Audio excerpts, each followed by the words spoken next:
તો આ છે નડિયાદમાં આવેલું શ્રી ખોડિયાર માતાજીનું અત્યંત પ્રાચીન અને પૌરાણિક અને ચમત્કારિક મંદિર। તો આજે તમને અહીંયા આગળ દર્શન કરાવવાના છે, કારણ કે આવી રહી છે 26મી જાન્યુઆરી અને એ જ દિવસે આવે છે ખોડિયાર જયંતિ। એટલે માતાજીનો બહુ જ ભવ્યથી ભવ્ય અહીંયા આગળ કાર્યક્રમ થવાનો છે। એની પૂર્વ તૈયારી તમે જોઈ શકો થઈ રહી છે। જોઈ શકો છો સમગ્ર સરસ મજાનું મંદિર છે, પ્રાંગણ છે। તમે નડિયાદમાં આવો તો આ જે રસ્તો જઈ રહ્યો છે ખોડિયાર ગરનાળા તરફ, અને આ છે માતાજીનું મંદિર। તમે અચૂકથી મુલાકાત કરજો, કારણ કે માતાજી અહીંયા આગળ સ્વયંભૂ છે, હજુર વિરાજમાન છે, અને અહીંયા આગળ લોકોની માનતાઓ પૂરી થાય છે, મનોકામના પૂરી થાય છે। આવો આપણે મંદિરમાં જઈએ અને કેવી તૈયારી થઈ રહી છે જોઈએ।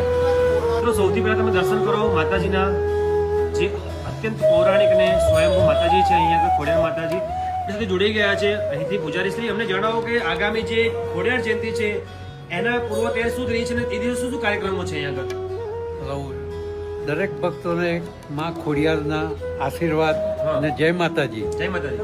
આપણે આ આરટીઓ પાછળ મોટા ખોડિયાર માતાજીનું મંદિર આવેલું છે, અને છેલ્લા એ 150 વર્ષ જૂનું છે, અને તારીખ 26/1/2026 રોજ ખોડિયાર જયંતિનો ભવ્ય પ્રોગ્રામ થવાનો છે।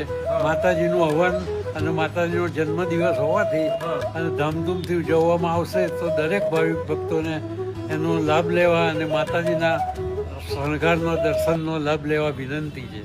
તો વ્યુઅર્સ, તમે પણ નડિયાદથી છો કે નડિયાદથી આસપાસથી બિલોંગ કરો છો તો આ ખોડિયાર જયંતિ અચૂકથી પધારજો। નડિયાદમાં આવેલા અત્યંત પૌરાણિક અને ચમત્કારિક મંદિર એટલે કે ખોડિયાર માતાજીના મંદિરે તો ફટાફટ પહોંચી જ જજો।